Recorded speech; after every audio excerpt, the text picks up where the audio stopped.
ECSI fans, you want to revolutionize your sports investing habits? Allow me to tell you about WagerWire. WagerWire is an app that helps you become a superior bettor by allowing you to sync all your sports books and track all your bets in one place. See your current action, your betting history, and stats. You could also sign up for sports books and collect bonus offers. Follow them at WagerWire on X, as it's the best account on the platform. Head to App Store or Play Store now and search WagerWire and download the app. And what is going on, guys? Welcome back to another episode of Dynamics on the Hardwood. It's your boy Denzel. We got Darren. We got CJ. Darren, I have to start with you first. How you doing? Because I hear there's some turbulent weather going on out there in the Midwest. How you doing, bro? It was a party in St. Louis. I didn't get the brunt of it really, so prayers out to everybody that did. I got lucky, but yeah, just some bad service. Other than that, it's been windy. Yeah. We're up here in the Northeast. We're supposed to be getting a heavy, like, nor'easter rainstorm here tomorrow. So fingers crossed we don't lose power or anything like that up here. But CJ, how you doing, my brother? How things going? Hey, we're doing good over here. We got a lot to talk about NBA wise. We got a lot of history that we're coming with you today. A lot of opinionated things coming at you today. I'm liking the episode. Let's get into it. All right. You heard it here first, but before we completely get into it, just a heads up for all the folks who are kind of tuning in here. The Knicks are up 14 on the Pacers right now, early in the fourth with about 7 minutes to go in the fourth quarter here. So it's looking like the Knicks, right now, it looks like the Knicks are taking game one, even though the Pacers have pulled off some stuff in the playoffs already. And so there's a lot of game left to be played. But with that being said, as you guys see on the screen here, should the NBA shorten the season? There's been a lot of speculation swirling around this topic if the NBA should shorten the season due to, as you saw, some of the injuries that have happened in the playoffs here with Tatum, with Damian Lillard. We've seen it time and time again in the playoffs the last couple of seasons. Steph Curry's another name that comes to mind. CJ, I'm going to start with you on this one. Should the NBA shorten their season? Absolutely not. I think that this shouldn't even be a question to us right now. I think the question should be, should they add more games in? I think when it comes to the NBA, the players are soft nowadays. There's no competition, and everybody's getting hurt left and right because, they don't want to play the full season. And that's what it looks like towards us as fans. And that could also be the reason why that, the NBA is losing viewership as well. Now, if you know me, you know that I'm a 90s, early 2000s guy when it comes to the NBA. I know the golden age was the 80s, and I respect that. But when it comes down to it, the game was at the toughest in the 90s and 2000s. That's what I'm getting to here. Now, I'm not taking anything away from the injuries that have happened. The injuries such as Jason Tatum, Jalen Brunson last year was another one that was a big one. Guys that have went down due to injury. But for guys like Kristaps Porzingis that was dealing with illness, I mean, come on. Like, what are we really talking about here? Another thing that I want to point out is Kawhi Leonard. I love Kawhi. You know how I see Kawhi Leonard, and I think that Kawhi Leonard is one of the greatest in this generation. But the way that he sat out games with Paul George when Paul George was part of the Clippers with him, I mean, that shouldn't be a thing. You know what I mean? Like, it just shows that the NBA is getting softer and softer, and they're losing viewership because of it. And not just that, they're also losing money because people are not paying to go to the games just in case, hey, my guy might not be playing this week. So I don't know. I don't think the NBA should shorten the season. What I think needs to happen is I think the players need to, get their thumbs out of their ass, and they need to actually play ball. And that's what it comes down to.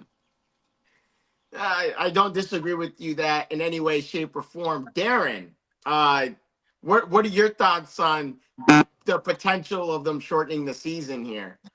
Yeah, I don't know. I think back to it was the season after the bubble, 2021. There was a 72 game season because of just how timing worked.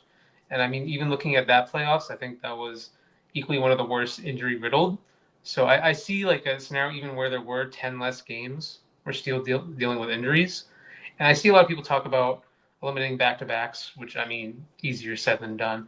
I think to build up what CJ was saying, load management, I think it has caused more of a problem than a solution because these players they're load managing, but they're not ramping up their activity. So by sitting more, you're not getting into that kind of style of game you need to consistently play, and that's seems like it's hurting more players than anything. So yeah, I an 82 game season, it's pretty average. We see hockey do it. I don't know how shortening it in the long run really benefits the players. I can see the thought. I mean, I've even seen people talking about like realigning the conferences so there's less travel. And I mean, I just like it's stuff we didn't talk about. Well, I'm young, but they didn't talk about back in the day. So I don't know if it's just a player thing or if it's just a change in body types. I don't know. I don't know the answer, but I don't personally see the benefit in shorting this. Now, We haven't seen it really work. Now, the thing that I also want to say is all these players that are taking days off, that are taking games off. We talked about this in the early 2000s in the press conference with Allen Iverson not practicing. And now we're going to be talking about players not playing games and stuff. The reason why these players could be getting hurt is because they take games off every week or because they don't want to play and they miss 2 or 3 games at a time, and it could affect them and it could make it so they're not strong enough to go play. Because what is the saying that we all heard as kids and everything when we were playing basketball? Practice makes perfect. So whatever you do in practice, you're going to do in the game. So if you're sitting in practice, what is that going to lead to in the game? You're not getting any better, you're not getting any stronger or anything like that. You're just hurting yourself at that point. So the conditioning level that they have been going through in practices and stuff like that could also be a factor in why these players are getting hurt. Yeah, no, I absolutely agree with your point on that, CJ, because a lot of people always ask the question, oh, less games, less injuries. No. Perfect example of this, and CJ, you know what I'm going to spill here because we kind of talked about this earlier in the week. Um, the Cavaliers load managed all season long. I mean, and once again, the injury bug has plagued this team. This is the second year in a row that the Cavaliers with Donovan Mitchell, Garland, Mobley, Jared Allen, someone is hurt in these playoffs. Going into these playoffs, someone is hurt. We got the turf toe for Garland. Last year, Mitchell was out for a few games. He got hurt in game 2. I think it was against I think it was the Eastern Conference Finals there against the not the Eastern Conference Finals, the Eastern Conference semifinals there against the Celtics in Yep. game 2. And so it's like you see that Mobley was out for a game there. And it's like these guys load managed all year this year. They won what, 60 something games, 64 games, and they load managed all year, and they still got hit with the injury bug. What makes people think less games is gonna create less injuries? Like, It's not. yes, I mean, there's a complete spike. Everyone knows of a complete spike in the injury and the injury reports and all this stuff. But medicine and advances in technology have skyrocketed from in the last 30 years. We could say since the turn of the century, the turns in those things in just those two things alone. Of course, things are going to get documented way more now because the advances in technology and medicine are things are more easily diagnosed, and that leads me to the 80s, 90s. You could go back to the 60s and 70s. You could go back to the previous era, pre 2000. I'm just saying this. Like, how many guys played with injuries? Like, people don't realize this. Jaylen Brown played with a torn meniscus. People don't realize that in these playoffs. He played with a torn meniscus. Everyone's like, uh-oh, he's got knee problems. And like you mentioned Porzingis and the illness, this poor guy, he couldn't get rid of this thing. But it's just like less games does not mean less injuries. Folks, for those who think less games is going to be the answer to the issue, I'm telling you right now, it's not going to be the answer to the issue. The second answer to that is the reason why less games is not good is we got capitalist people there in the front office in the NBA. Less money. I'm just like that's a number one thing right there. And you're gonna tell me like depending on the market, and when I say market, you guys, I mean the market of the team. New York, LA, we're talking big markets. But we're talking like a Milwaukee or a Charlotte or or a Miami or one of these organizations that is not necessarily considered a big market. These guys generate almost $5 million of revenue per game. Ticket sales, jersey sales, concessions, like on average $5 million a game. And you're gonna tell me if you go from 82 to 72 games, like let's just say they drop it down 10 games, that's $50 million out the window. And that $50 million could cover a salary. Look at Jason Tatum and Jaylen Brown. They're making $50 million a year this year, all the way for the next 4 or 5 years plus. It's like these guys are going to make a lot of money. And so cutting profit margins for some of these small market teams, I mean, it could cut it minimally, like in LA or New York or Boston or Houston or Dallas, but it could really entirely eliminate the revenue on teams like the Hornets, the Wizards, teams that are, below the barrel in terms of how the roster is constructed and where they were in terms of a team as a franchise as a whole. They're not making money enough money off ticket sales. Eliminating 10 games is just going to wipe out those franchises, not completely, but I'm saying it's going to eliminate a lot of that revenue. And so you just have a little problem with the revenue issue. And when I mean little, I mean big. There's a big problem because you got the biggest crew of capitalists up there in the NBA front office, and they're going to tell you no, less money, less games, less money. Get out of here with that idea. Now, the other thing that I want to bring up is, I want to look back before we had like the NBA that we know now and everything like that. Before the 32 teams, 30 teams, 30 teams. Yes, 30 teams. Before the 30 teams in the NBA have gotten to where they're at now. Before we had any of that, I want to talk about like ABA, NBA type thing when Dr. J was in the league. What happened to like those people that were just poor and wanted to play ball and wanted to make a living playing basketball? You know what I mean? Like we don't see that anymore. It's all give all these guys millions of dollars right now so we can like secure him for the future and everything like that. It's not the same as it was. So the biggest thing that I could talk about is everybody has a problem with how the New York Knicks are playing basketball right now and how they're running their team to the ground. I haven't seen any injuries on the New York Knicks this whole season. Why do I think that is? Because the conditioning for the New York Knicks have been there all season. They plan to go in and play all the minutes that they're getting right now, that starting lineup.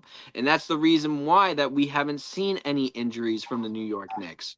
You know what I mean? That's the big thing that I'm not seeing from other teams. We look at the 90s and all these teams were playing, their starters the same amount of minutes that the New York Knicks are playing right now. And it's showed that there aren't as many injuries as, guys like Kawhi Leonard and Paul George and guys like Jason Tatum and Jaylen Brown and all that. It's because they're they're conditioning to an extent that it shows in their game. You know what I mean? That's something that all the other teams cannot say right now. And with all the injuries and everything happening and all that, if you take away part of the season, it could lead to another example of, hey, this game could be rigged right now. It's not the same game that we saw in the 90s and early 2000s. It's not the same game that was in the 80s. Maybe because of all the sports betting and because of all the injuries and everything like that, you got to look at it and be like, hey, maybe it is rigged, and that leads into like what we were talking about last week. And I don't mean to be saying this to the game that we all love, but it's just it's not the same game that we were used to in the early 2000s, you know what I mean, or in the 1990s. It's not the same players, it's not the same strength, it's not the same conditioning, it's not the same like the same game. Like the game is all three pointers now. It's not driving to the hoop or anything like that. It's if I'm driving to the hoop, I'm trying to get fouled and go get, two free shots. It's not, hey, I'm going to put it in your face. You know what I mean? It's not the same game or anything like that. So there's a lot of things that could happen, but I think if you put 10 to 20 minus games on a season, I think that damages the NBA more than it's already damaged right now. Darren, what are your thoughts on that? No, I definitely agree and see the perspective. I mean, it's funny. Today was every now and then I scroll past random Celtics Lakers documentaries, and it was about the '87 finals. You got Kevin McHale playing on a broken foot, against a Lakers team that won like 3 straight. So, and I just can't see the idea of a player doing that today. It's a certain conditioning, like CJ said, players are conditioned differently than they are now. And I think when we talk about the Knicks, we see somebody like Josh Hart who openly talks that he's bought into that like game playing that style that Tom Thibodeau gives to the Knicks. And a lot of people look with the whole Derek situation and they put that on Thibodeau, and paints this picture that what the offense they run is not good for their health. But I mean, if done right, we can see how it conditions them to play healthier longer. So yeah, I agree. It's such a weird conversation because I do want to see players like play healthy, and I hate to see all these playoffs constantly every year come down to the same thing, where all these people get injured, and then the team that stays the healthiest that comes out on top. So yeah, I don't. It's a weird thing. Conditioning is the key, brother. That's all it is. If you don't have the conditioning in the summer, you're not gonna show it in the playoffs the next season. You're not gonna show it in the regular season. Like I said, practice makes perfect. And if you're not gonna practice, you're not gonna show up in the game. That's just how it goes. It makes me laugh a little bit because this is high schooler stuff. This isn't something we should be talking about for professionals, Yeah, absolutely. And what makes me laugh about this a little bit is because you guys are mentioning strength and conditioning and all this stuff. And last week, the Lakers went on Instagram and posted a jumbotron saying "help wanted," and it said "strength and conditioning coach," and what their annual salary was. Like, hey, Luka, hey, here's, like, trying to, like, but you get what I'm saying. Out of shape. Oh, man. It's absolutely brutal. I mean, to the only way for me, this kind of rebuttals the whole idea of keeping, like, this rebuttals the idea of keeping the seasons the way they are at 82 games. Just a perspective look at this is a smaller number of games combined with an increased percentage of player availability would obviously improve the overall product. Like, I'm not saying it's not going to, but that would definitely benefit the consumer, us Joe Schmoes, all you guys watching.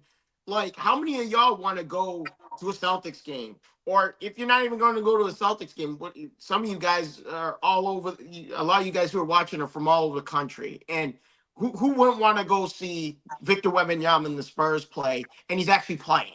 You know what I'm saying? And this is where load management kills the NBA so much, where you got people like, for example, I know half of us here, I think all three of us here would all agree that we would be livid if we were to go to the Knicks Celtics playoff game, spend $700 to walk in the door, and someone is not playing.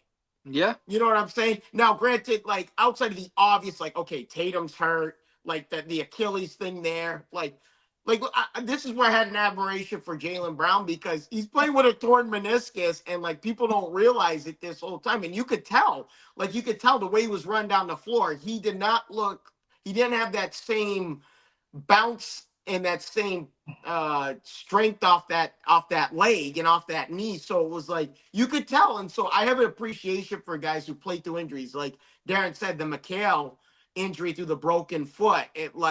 He could have easily have compromised the rest of his career, easily, just in that playoffs. And for him to gut it out on one good foot and at least and make that series that's what made those Celtics Lakers series so good.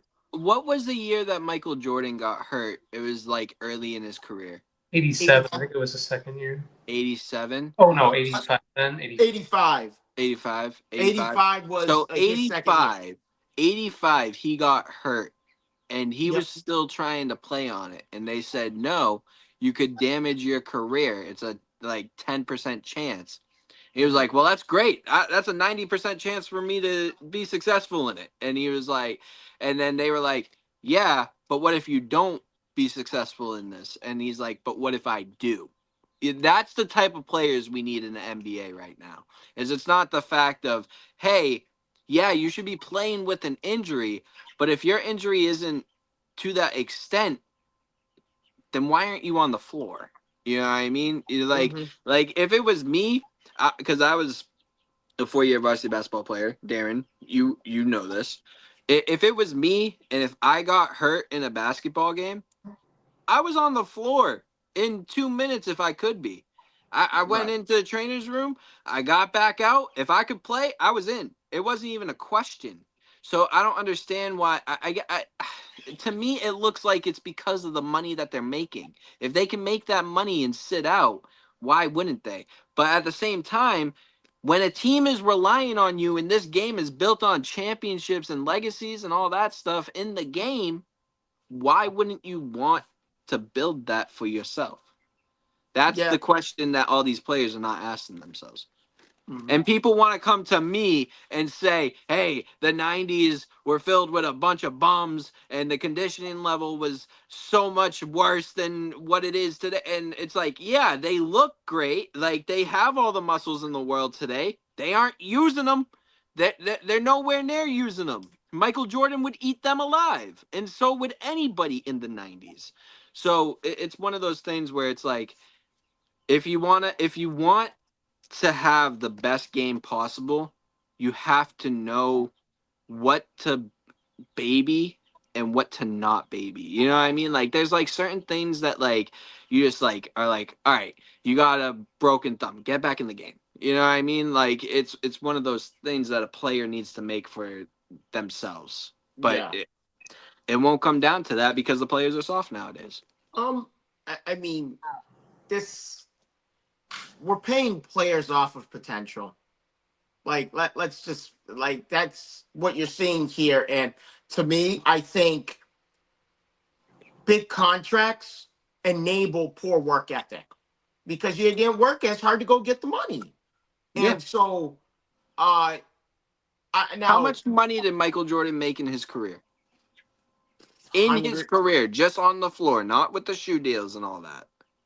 I mean, MJ in his career probably is somewhere in the it's probably around 200, maybe 200 million he made throughout his NBA career. I'd have to look up because the last people are getting that in 5 years in the NBA right now. Yeah, I mean, you know. Oh yeah, if you're on the full, the max salary deal or whatever it is, you're seeing 50 million every year. Yeah, 5 years. It's like, don't quote me on the 200 million there, but I know the last 3 or 4 seasons he played in the NBA, he was signing 1-year deals. 95, 96 won the title, 1-year deal. 96, 97, 1-year deal. 97, 98, 1-year deal. He was signing 1-year contracts up to that point, and I think those 1-year deals were going for 30, 35 million, if I'm not mistaken.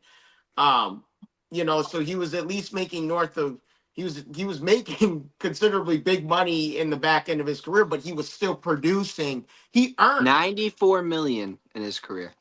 Yeah, so see, there's the answer. I was like, I know it's not more than 200. Yeah. Like, so Yeah. thank you for correcting me on that one. But yeah, it just gives you an idea of like, and some of the interviews I've watched with Jordan. Jordan's like, if I was averaging 2 points, 3 rebounds, I wouldn't sign anything with anybody. You know what I'm saying? Like, and so Jordan said he let his game do the talking. And I'm not saying players in today's NBA don't let their game do the talking. There are a numerous number of players in the league that have earned their fair share. And I mean, we're looking at some of the players in the NBA in these Eastern and Western Conference Finals series right now. And Haliburton comes to mind for me. He earned it. And to me, guys like him, Jalen Brunson earned his fair share, even though I think he got lowballed by Dallas, and Dallas had never gotten rid of him. But still, and honestly, Jalen Brunson's next deal might even be worth more than the 3-year, 100 and whatever million I think it was 3-year, 120 or 130 or something like that. The deal was that he signed with the Knicks for 3 or 4 years for 130. That's crazy because with the New York Knicks, Jalen Brunson has made more money than Michael Jordan has in his career. Right. It's insane.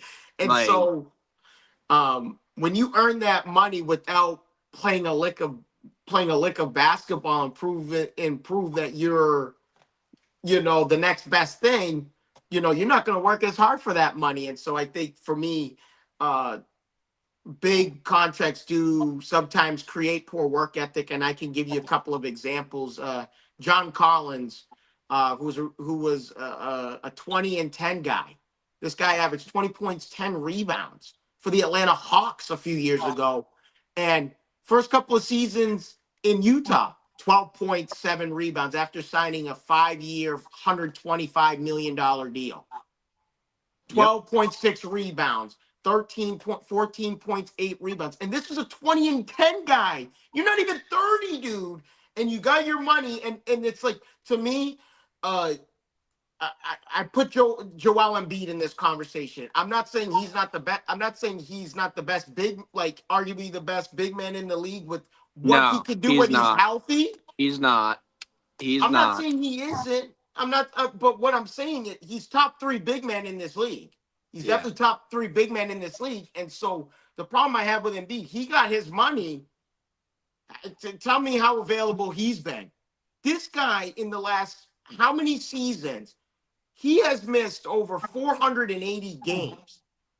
And he's missed like 400 games and played at 480. It's like, dude. It makes me think if they picked the right one out of those big 3 guys that they drafted.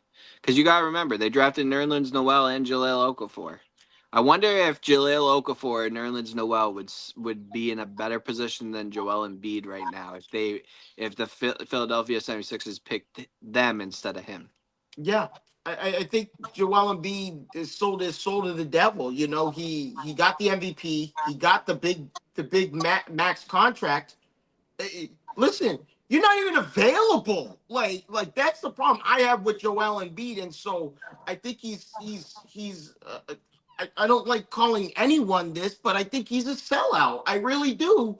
Joel Embiid should be what Shaquille O'Neal was in the 90s, early 2000s. That's what Joel Embiid should be in today's NBA. But because, like you said, he's not available, I agree 110% with you. There's no play to get rewarded in pay. It's pay to get rewarded in game.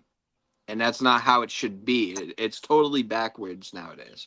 Yeah, I think the only guys who really earn their contracts and do pretty much what I just said is the guys who earn their contracts are the guys who, for example, the G League. We talked about JD Davison. Winning G League MVP, he's got a 2-year deal. He's got a guaranteed 2-year deal in the NBA. I think he's going to be important to Boston next year. None of this G League, NBA 10-day, none of that. like 2 years guaranteed NBA contract on a veteran minimum. Like that's like well deserved. Peyton Pritchard's another example. This guy earned it. Correct. This guy earned his money. A Role guy who I players. think is going Role to earn players. his money down the road is going to be like, I'm not saying he's going to be like this. And obviously we're rabbit trailing on the Celtics here a little bit. So bear with us, guys. Luke Cornett, the growth I saw of Luke Cornett this year, like if he continues on this trajectory, he could be like, I'm telling you, 7 blocks. Like I'm telling No, you right trust now. me. Listen, I'm a Luke Cornett guy, but I can't see him doing that in any other team other than Boston. Boston are good with their players, man, especially their role players. They get the Player best out of development's them. huge. Player development's Yeah. huge. Absolutely. And we see that with Miami a lot.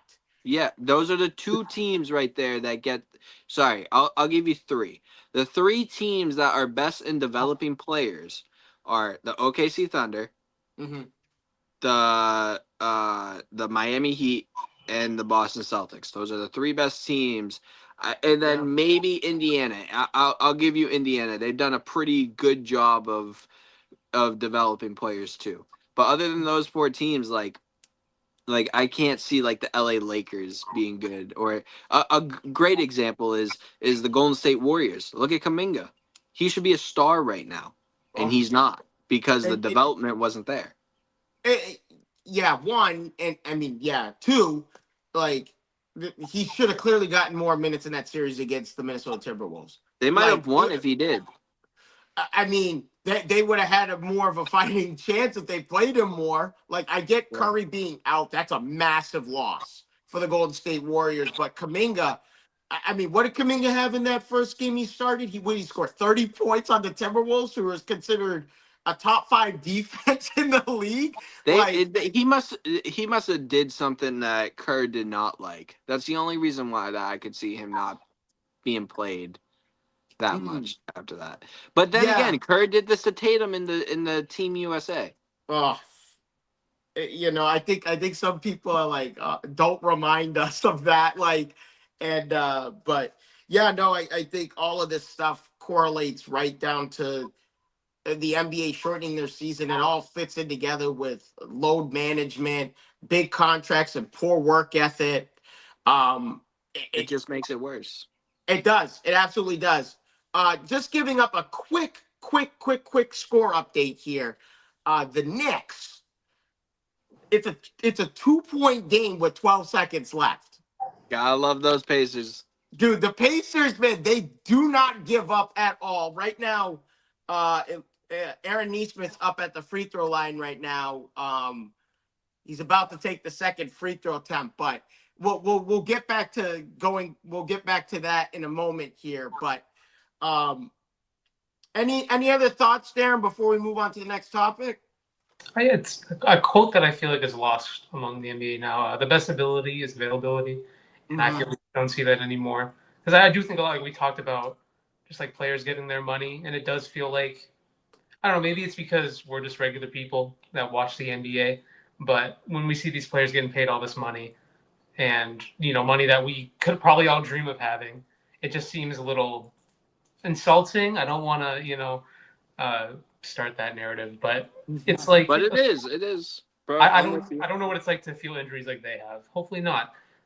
Every body process is different through that, but if you're getting paid that kind of money and you're being presented with the level of training, conditioning, health habits, I just feel like maybe there isn't such much an excuse. So I agree with all the comments on like shortening the season not really being a liable.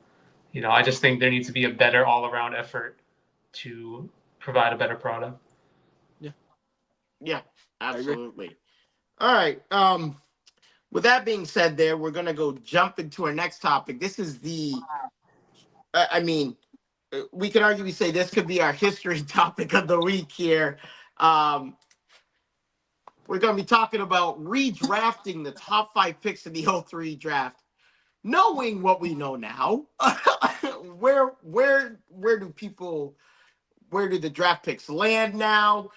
There's a lot. I'm telling you guys, if you guys haven't already, go on basketballreference.com and take a look at the 03 draft. there's some hidden gems late first round, mid to late first round, and even in the second round that had very, very nice careers throughout their very lengthy careers in the NBA here. So, Darren, I'm going to start with you on this one. Starting from, we'll start. I think it's pretty obvious who we're all picking at number one, but give us your 1 through 5 if you were to redraft the top 5 picks here in the 03 draft. Yeah, one feels a little obvious. Played for the Cavs already.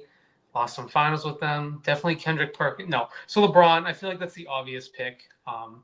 We've seen it. There's really not much to delve into this one. It's pretty bona fide here. LeBron is the pick. Oh, no. We have turbulence, folks. CJ, don't CJ. All right, go. Go Oh, ahead. sorry. Yeah, you said I'll do it. 2, I think there might be a debate between 2 and 3, and I can definitely understand swapping these.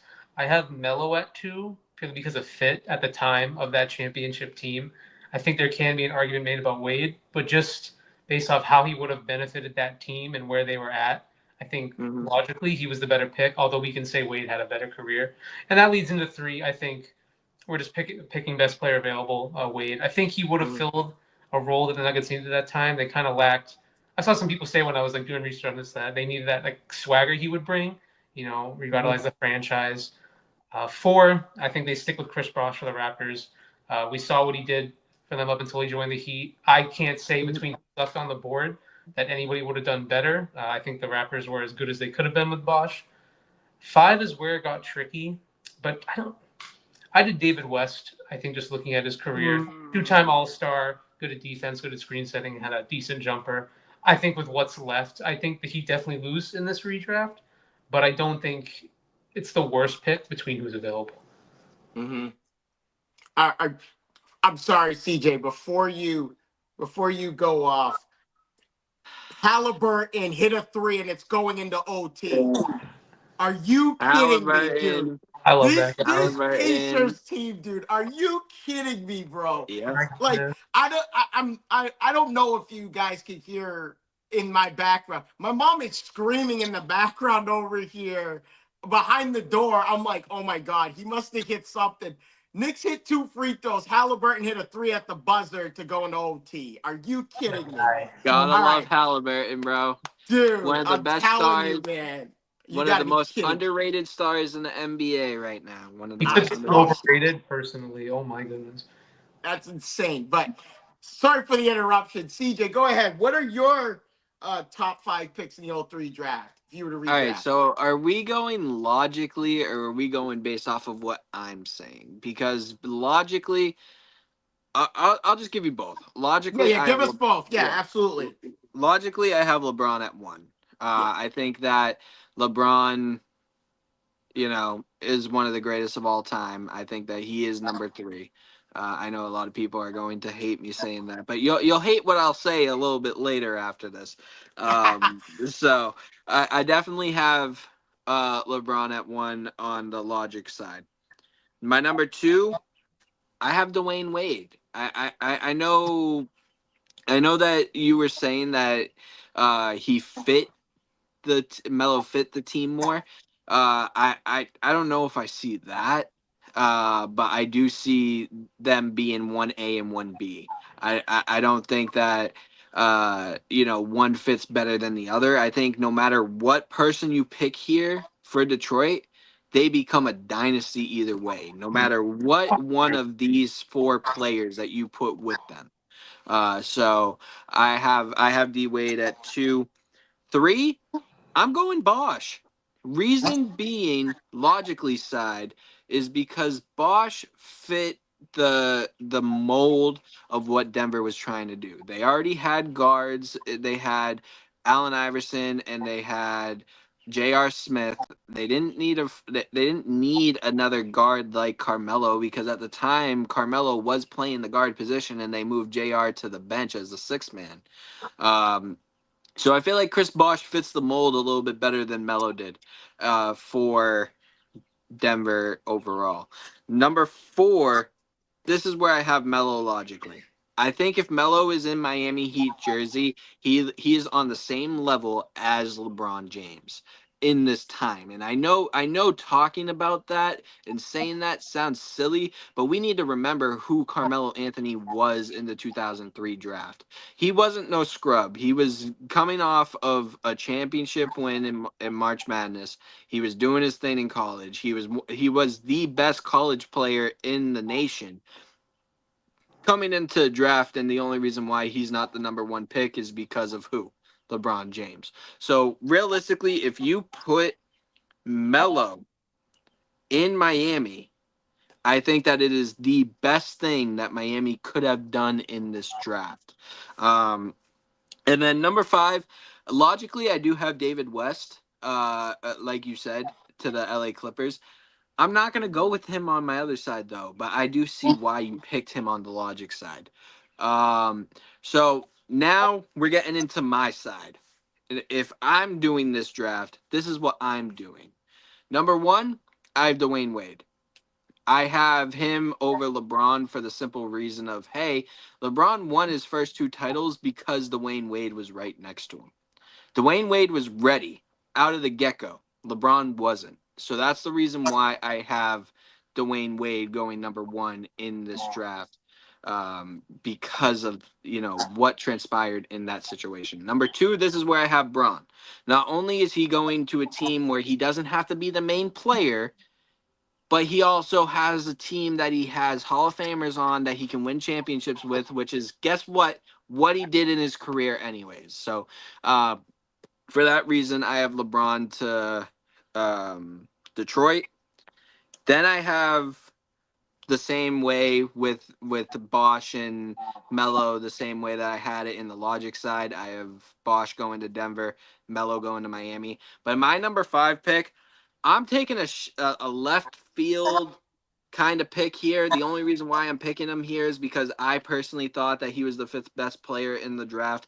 I liked him. I wish the Celtics got him at one point because I thought he was one of the more reliable role players in the NBA at the time. I'm going Miguel Pietrus. Miguel Pietrus was definitely one of the more reliable guys in this draft when I saw who was drafted in the 2003 draft. And everybody forgets how good he really was on the defensive end for those Orlando Magic teams when he was there. So for that reason, I have Miguel Pietrus. I'm not mad if you pick Kyle Korver as well, but in this draft, the way that I'm looking at it is who was going to be the best fit. And for a LA Clippers team, what was a better fit than to get a role player that you could build around that was good at defense and could possibly get you a star to play with? So that's the reason why I picked Miguel. All right. Yeah, I mean, yeah, I kind of stuck with the logic on these 5 picks. I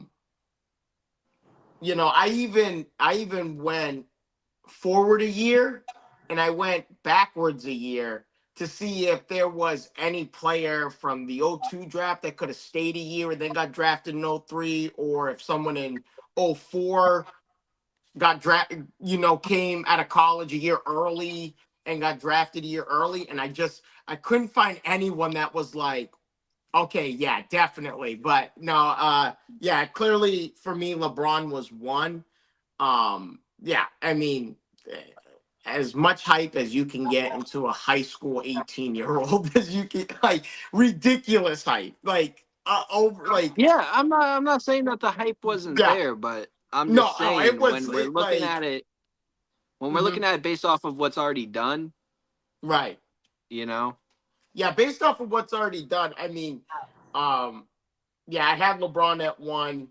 Um, 2, uh, 2. Obviously, I had, I just after, and some of you guys who have watched our episodes in the past know about our history segment of if Carmelo Anthony was drafted by the Detroit Pistons, where that would have went, Great and episode, by the way. Great yeah. episode.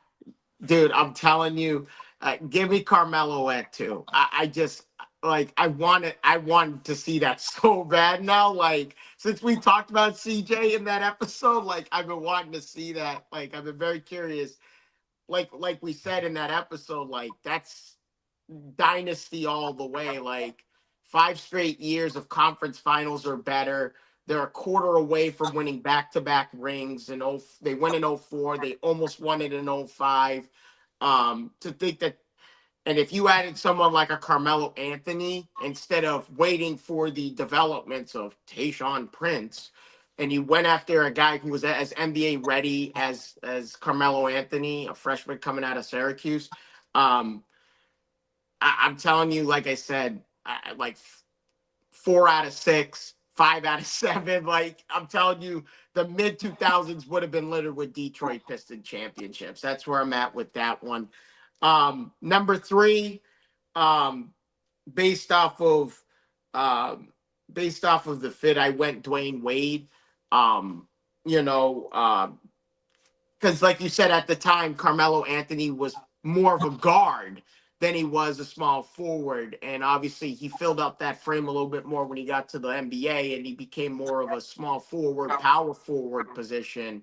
But he was definitely more of a guard in college. And so I went with Dwayne Wade at number 3 there, going to the Nuggets.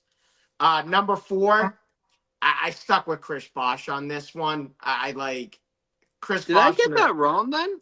What? Yeah, CJ, you had me confused. I think it went Cavs, Pistons, Nuggets, Raptors, Heat, right? Yeah. Cavs, Pistons, Oh. Nuggets, Raptors, Heat. Yeah. I got that wrong then. My fault. I Sure. don't know what I was seeing there then. That's crazy. It's all good. It's all good. You said Clippers, and I was looking at my list. Yeah, Like, I meant Raptors. I meant Raptors. I'm so sorry. I don't know how I got that confused. Yes, you My meant fault. Raptors at 4 there, right? Yeah. Okay. I got you. Yeah. So at 4, yeah, I had Chris Bosh going to the Raptors either way. I just based off of the career of Braun, Melo, and Wade, like I couldn't put Bosch in the top 3 over those 3 guys. I just couldn't. So Bosch was at 4, and then logically, I had David West too. We clean sweeped on David West. I'm like thinking, oh, I'm gonna be slick with this. Nope, wasn't slick at all. All 3 of us picked West logically as that number 5th pick. Obviously, picked 18th overall. We know of David West's contributions, 2-time All-Star. Yes, an interesting nickname, the 17-foot assassin, was David West's nickname. I mean, he had a mid-range jump shot that, I mean, you couldn't leave him open there. Averaged 13.6 rebounds for his entire career. Won 2 NBA championships, believe it or not. Both of those years, he was on the Golden State Warriors his last 2 seasons. So let me throw that one in there. No, some people don't realize David West was on those teams coming. That's why I couldn't put him on this list. That's why. Is because he was on Golden State those few years. Yeah. I couldn't I had a feeling. I couldn't do it. That's why I picked Petrus, because Petrus never did something like that. Like he was just a role player. He didn't care where he played, you know? Yeah. Oh no, absolutely. I mean, yeah, those are my 5. I mean, there's some really sneaky plays. There's some really I'm surprised none of you went with Korver. He was a good. Him and Mo Williams, I had like on my list. I'd take Korver over Mo Williams personally, but there was some good sleepers. I didn't mean, even realize that Korver came from Creighton either. They produce shooters. Yeah, Creighton has a massive history of shooters. Yeah, I mean, that's crazy. Obviously Celtics have Shireman. I can't think of the kid's Doug name. McDermott? Huh? Was Doug McDermott in Creighton? Or am I thinking? Yes, Doug McDermott's from Creighton. Yeah, I still think that his his dad was the coach. That's all I gotta say there with Creighton. Is when Doug McDermott was there, his dad was the coach. That's all I gotta say. Yeah, but Doug McDermott was a shooter. He was. Oh, absolutely. Nice. He absolutely was a shooter, no doubt. They know how to get their shooters. Oh, I still don't know why I wrote the Clippers. That's a blooper for all y'all. That's a blooper. You're welcome for that. I think they were like they weren't far off in that Yeah, draft. no. So I feel like they were No. like 6 or 7 then. they might have been because I remember reading it. It's pretty Yeah. No, that's Yeah. crazy. Yeah, there's some sneaky ones in this draft. Like I was very tempted. I I was very tempted to do Leandro Barbosa. I like the speedster guard there. He's all right. I never liked What Barbosa. about Kendrick Perkins, guys? Celtics. Yeah, Perkins was in that draft. KP was there. KP was there. It's just that I don't know. With what we know now, I feel like Miguel Petrus, Kyle Korver, and David West had a better overall career than Kendrick Perkins. Yes, Kendrick Perkins is a champion, but you Yeah. got to think about who KP had next to him. You know what I mean? He played like 5 years for the Pelicans when he was old. Yeah. That's pretty impressive. I do have a question. Was Chris Wilcox in this draft as well? No. No, it was Chris James Wilcox Jones, was not in this correct? draft. No. James Jones. Was he No, that James. early? No, James Jones. No. I mean, I seen Kurt Heinrich. Kurt Heinrich was another one that intrigued me a little bit. Luke This is why you don't Ridnour. rush to do notes, guys. Hmm? This is why. This is why you don't rush to do notes. Straight up podcast. Listen.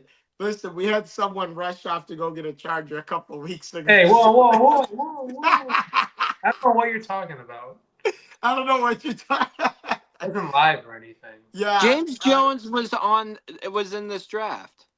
He was 49. 49. Oh yeah, from Miami. Okay, I see him He there. played a long time. Jeez. Yeah. Same thing with Boris Diaw was also in this draft. Yeah, Boris Diaw was another. That was my sneaky one. honorable mention. Yeah, That was my honorable mention. yeah. Boris Diaw was really good over his career, big time. Especially being a role player coming off the bench and having.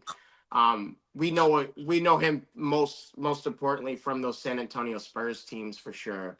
Oh yeah. Can't forget about my guy Luke Walton as well.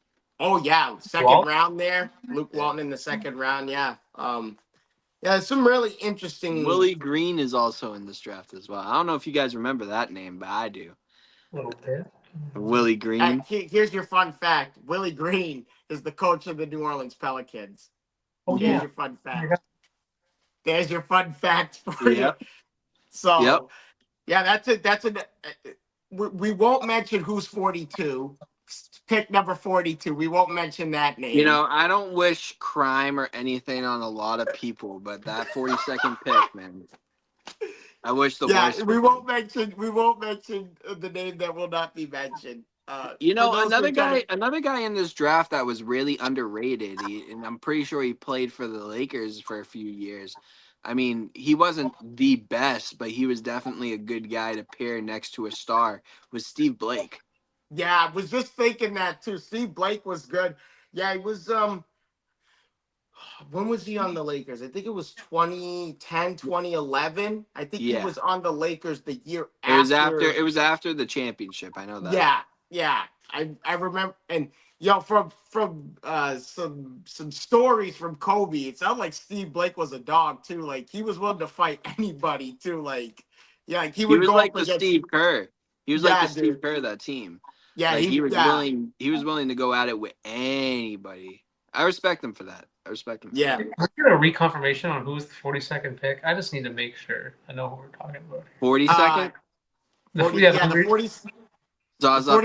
pick. Okay. I was like, why? I don't wish bad things on anybody, but that man, let me tell you, if he got curb stomped in the street, I would just turn away. Game 7 legend. Oh, Jesus. All right. I'm telling you right now, before we go to a quick break here, Pacers up 3, 15 seconds left in overtime right now. So, yes, sir. With that being said, We're going to go to a very quick break. We're going to have an ad here from Atlanta Seafood and Steaks. So, as always, stay tuned. Welcome to good food. At Atlanta Steaks and Seafood, you'll find the highest quality meats from a variety of delicious cuts, tomahawks, salmon fillets, ribeyes, and plenty more to choose from. With an easy-to-use, mobile-friendly website, selecting your pick of meat is made quick and easy. And don't forget, worrying about your dinner is a thing of the past. Check out some of the amazing subscription packages that Atlanta Steaks and Seafood has to offer. Fresh steak and seafood straight to your door. Order online at atlantasteaksandseafood.com.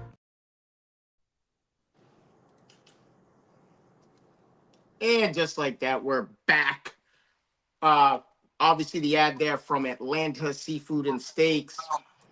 Once again, talk to CJ on this one. I'm telling you, CJ keeps ripping a cord about them, and he puts them up there on the same level as Omaha Steaks as well. So if you guys have it, please go check out Atlanta Seafood and Steaks. Now, with that being said, we're getting back into the show here. Our next topic here is history-ish, and we're talking about the NBA logo here. And Darren, we're going to start with you on this one, my man. If you were to change the logo, who would be the logo? So many good options. I always think about this question because Jerry West has said multiple times that he would be open to it. I'm honestly surprised that they haven't. I think there's, like I said, there's some easy ones, but I think the most fun idea I could come up with was if there was a joint logo that had both Magic and Bird. I feel like because of their impact in the 80s, kind of put where it was then and where it is today. There's plenty of photos where I think if they're close to each other, you could make a logo out of that. That's my top. It's my number one on my list. Ooh, that's a very good one. Do you have any honorable mention, or is that it? Yeah, I just that was the most interesting one. I had MJ, but that feels so basic. But I think we all understand why I would say that. But if we're gonna talk a fun, iconic one, I felt like Dirk's fadeaway. That just seemed like a cool. Ooh, not the most logical, but I think it's a cool, iconic signature. Okay. Ooh, all right. That's a good one. Man, I'm gonna be honest on this one. This one was tough for me, but I'm still debating on who I'm picking here.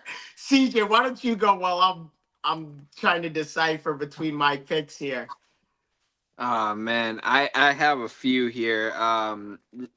So realistically, if you're going to change the NBA logo, it should be one person and one person only. If we're really looking at it, it should be Kobe Bryant. All right. It's not my pick. I'm one of the biggest Kobe lovers.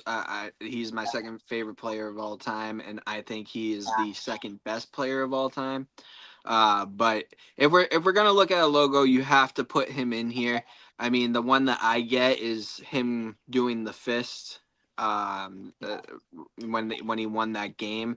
But if you see, the only problem with Kobe being the logo is if you did make Kobe the logo, you got to make it yellow and purple. And I don't see the NBA changing to yellow and purple instead of red and blue. Yeah, the colors, yeah. So that's the problem with the Kobe logo. I do have some more before I get into what my pick is. I could see Mike, like you said. If you're going to do Mike, you have to do the last shot against the Utah Jazz. I think that's the key one that you do. I don't think you do the jump man because the jump man is already on his own shoe and that's already, there and everything. But I could see why you would do Mike. I also had Braun in here. So, I know I'm a Braun hater, but, early 2000s Braun tomahawk dunk. But if I was to pick Braun to be the logo, it would be maroon and blue. It wouldn't be red and blue. I think that could switch it up as well for the Braun logo. I also have, if you're going this generation base, Steph Curry shooting. I think that's my least favorite one that I've said so far. One of the greatest answers that I could give you, this is my number 2 answer, is Shaquille O'Neal dunking. I know it won't happen because of his shoe line and everything like that, but when I think of the NBA logo, if I think one person deserves it, I think it's Shaquille O'Neal dunking the ball. I think that shows the dominance of what the NBA should be. But my number 1 answer, and it's going to be a boring answer, but a far-fetched answer. When I think of the NBA, and when I think of the grit of the NBA, and when I think of winning championships in the NBA, one guy comes to mind over everybody, and that's Tim Duncan. When I think of the NBA, one of the guys that I think about is Tim Duncan. So if you have Tim Duncan either posting up, doing his little lay-in, or even going in for the layup, I would probably put that over every single one that I've seen. If it's going to be a person like a Jerry West kind of guy, the guy that I see being it is Tim Duncan. Yeah, I like all of these, to be honest. There's some, I'm telling you, Darren, I have to give you a little round of applause, dude. The Dirk Nowitzki fade, dude. I did not think about the fadeaway J from Dirk. That's a really good one. I could also see it being Magic too, like Magic coming down doing the fake. You know Oh what yeah, I mean? the no look pass. Yeah. Yeah. I could see that. I could see that being in the logo. The Bird Magic one got me big time because the picture that I can think of is the one where Magic is trying to box out Bird. And I don't know if it's I don't remember if it's in the NBA Finals, but there's a picture of Bird and Magic trying to box each other out for a rebound. Like that, like I was trying to think of like not just a player, but think of like an iconic photo that could be the next logo of the NBA. Like that was my thought, and like the dark fade, like Bird Magic. 2000 dunk contest, Vince Carter as my honorable mention. Always have to put Vince Carter on my list somehow, some way. So there you go. I can't argue with that one, man. The reverse 360 or the honey dip. Yeah, the honey dip one. What about and I picked Kobe was on this list. A Kobe MJ. We talked about this there. We wanted to put Shaq, but Shaq is so litigated with all these other companies he's involved with, and one, you name it. And so we end up, I wish Shaq was, wish you could do one of Shaq, but I like Kobe. You could do like a mirror image of Kobe and Jordan fade away, or you could do, I like a young Kobe reverse dunk. Like when Kobe did those like double pump reverse dunks when in his early days when he was number 8. Yeah. Number 8 Kobe. I like that one. Broby. A sneaky one that I put was Julius Erving. Statue of Liberty dunk Julius Erving. You know, I always thought about that, but I was thinking about it, and I was like, the only way that would happen is if the ABA was the one to take the NBA out. That's true. I don't disagree with that at all. You know what I'm saying? Like, I just can't see the NBA. I don't know. I don't know. Another guy that, I don't see it being an NBA logo anytime soon, but it could definitely be an NCAA logo, is Pistol Pete. Ooh, that's a good one. You know what I'm saying? Pistol Pete was heavily underrated. Heavily. And was the best college player that we've ever seen play basketball. And his records still hold today. And it's just like, I don't know. If we saw more success from him in the NBA, I would say that that's the clear number 1 answer. Now, I have one more. Obviously, you talked about Vince Carter. What about the Vince Carter one where he was playing for Team USA and he dunked over the 7-footer there? That's That would be 7 foot. fire. Yeah, that would be a really cool logo as well. But is there, when you guys were coming up with who you think should be the new logo, was there anything in your, I'll start with you, CJ, on this. Was there anything in your mind that made you think that maybe the NBA logo's okay with where it's at? Well, I mean, yeah. I mean, if I'm being honest right now, the best NBA logo is the one that they got now. It just simply is. I think that the colors need to change on it. I don't. If you know me, you know I'm not a blue fan. I don't like that blue that they have. Just get rid of that blue, please. Nah, but in all reality, I see it. I see why Jerry West is still the logo. But you know, when I think of NBA, I don't think of Jerry West anymore. You know, and that's the problem with the NBA logo. So when you think of the NBA, you need to have somebody there that's like, oh, I instantly think of that person. Because we talk about the NBA and the first names that come out is Michael Jordan, Kobe Bryant, LeBron James, Kareem Abdul-Jabbar. That could be another one, Kareem with the skyhook. But like Yeah. you need to you need to put it as somebody that it's like you're going to think about when it comes to NBA history. And Jerry West is great. He's a legend. He's one of he's one of the best Lakers that we've ever seen play. But when you think of basketball, you don't think of Jerry West. That's the problem with the NBA logo. And because of that, I mean, I don't know. I could think of so many more that it's like, all right, well, maybe they should go here. But I don't know. I don't know. I understand it. I understand it.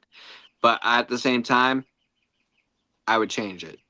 Another one that like I think about when I think about for NBA logos, and I know that I'm just coming up with them on off the top of my head now, is what about when Kawhi was like on the ground looking at his shot, trying to see if it went in Toronto. Ooh. Ooh. You know what I'm saying? Yeah, the picture of all of them staring with Joel Yeah. Embiid in the corner and the And bench behind. he's just sitting there like this. You know what I mean? Like That's- that. Like I don't know. Like there's a lot of things that you could go with. You know what I mean? Like here's a fun one: Russell Westbrook dunking.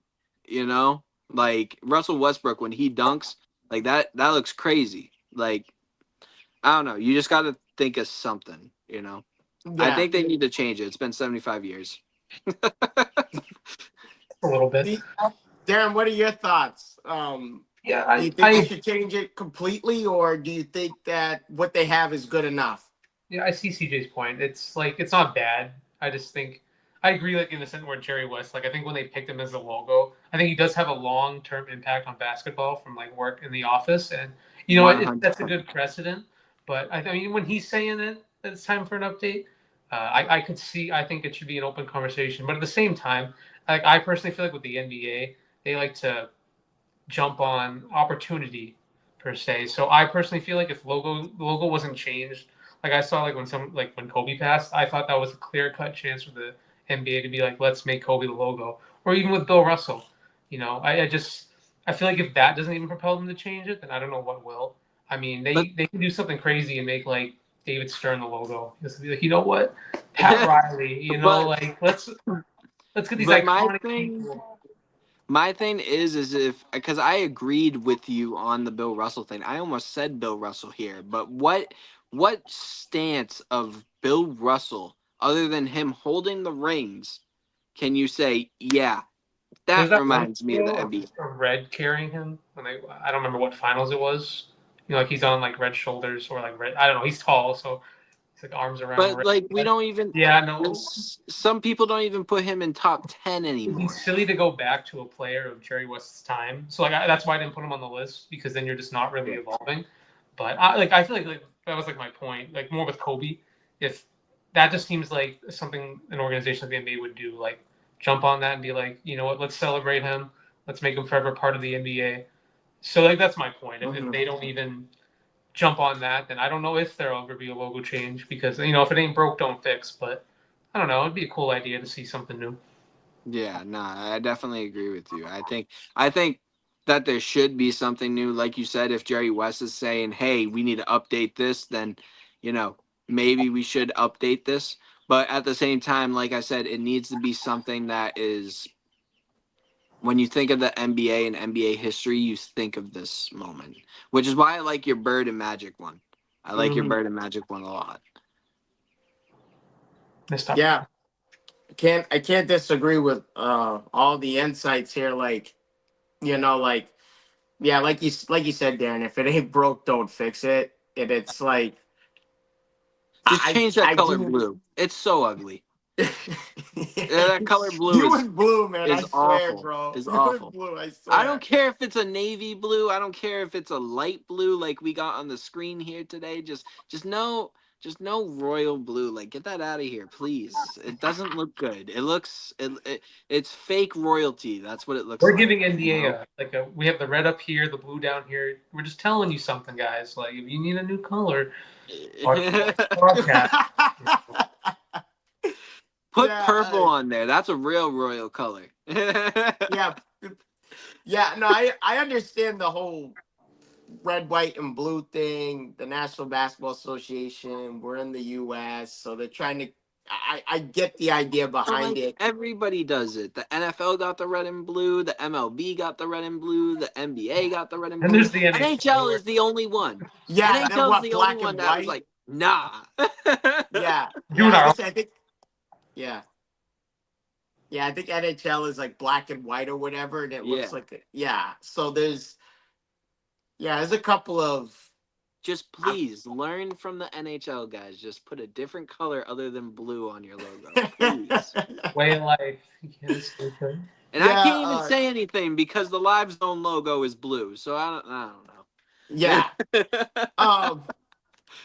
So for those who are watching, let us know down in the comment section of if you were to change the NBA logo, who would you pick to be the new silhouette? Or is there an iconic photo you're thinking of that the NBA should consider changing their logo to? We've already talked about them shortening the season. Might as well talk about them.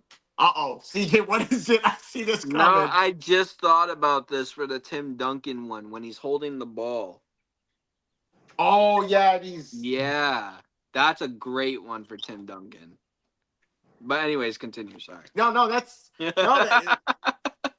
there you go. You seen it here first. So,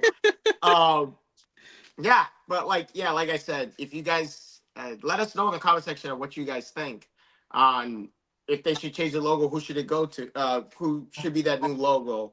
But with that being said, we're going to jump into one more commercial break here before we get back to our last segment of the night. And as always, stay tuned. Jared, hey, we're going to need you to tone it down with the Summer Friday thing, okay? What are you talking about? Well, for one, it's not summer anymore. Oh, really? Coconut. Also, who is this? I'm the caddy. Oh, he's my intern. Sorry, intern. I'm his intern. Yeah, he's doing a great job. No golfing in the office, okay? Summer Fridays are over. You can keep the Hawaiian shirt, but the rest of the stuff, all right? Are you grilling? Oh, yeah. Did you want a burger or a hot dog? No, grilling in the office. That's a good point. We should take this outside. No, that don't. You put that right back down. Yo, it's all in the hips. Oh, dude, come on, we gotta go. Let's go.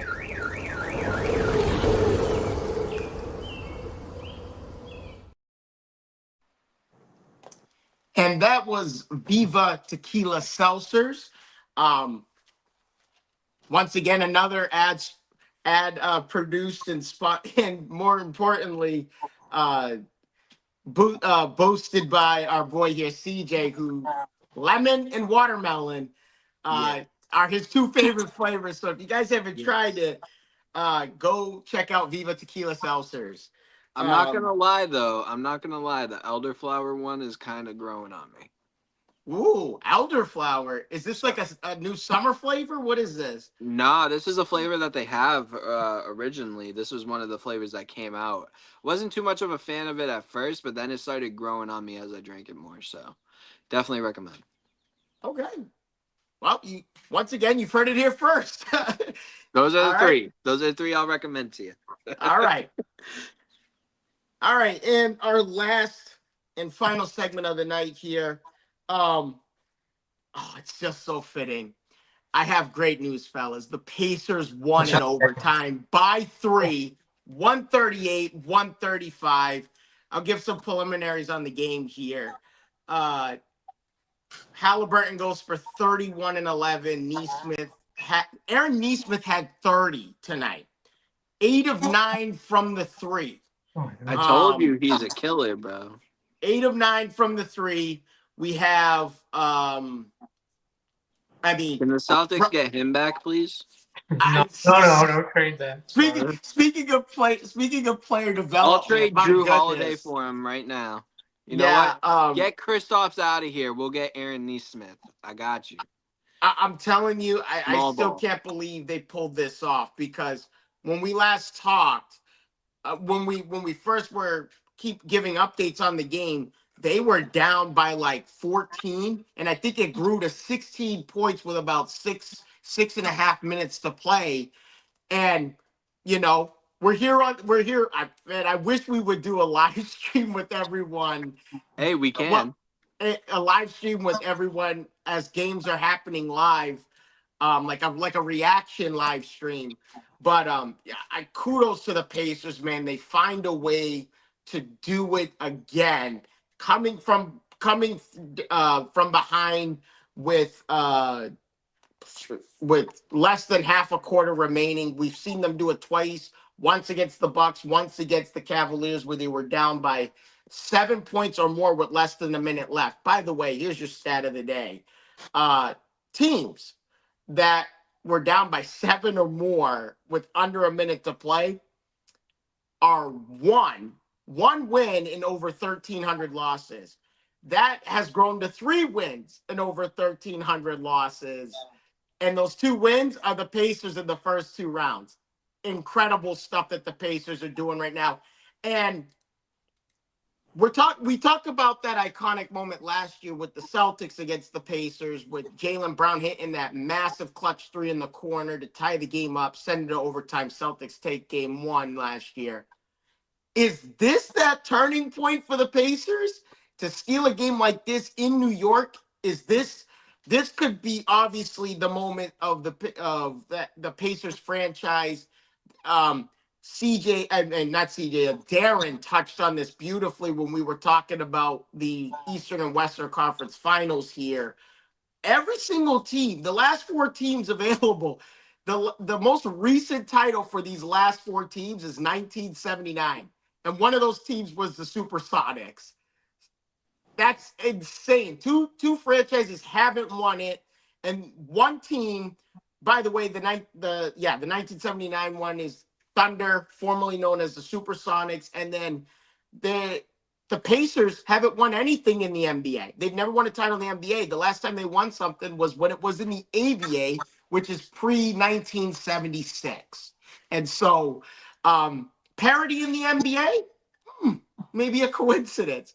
But with that being said, as you guys see on the screen here for our last segment, it talks about if Tyrese Haliburton gets an NBA title for not just the Pacers franchise, but for the state of Indiana, is he considered the greatest Pacer of all time? CJ, I'm going to start with you on this one. Do you think he's the greatest Pacer of all time if he does get that elusive ring for this Pacers franchise? Listen, I'm gonna give you a hot take here. I think that he's already the greatest Pacer of all time. I know that there's one clear answer to put in the way of Tyrese Haliburton, but Reggie could never get it done. That's the clear answer here.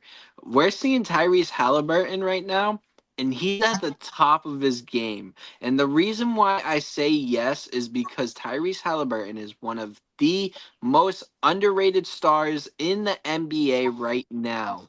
When you look at this Indiana Pacers team, he doesn't have to score 20 points to be effective.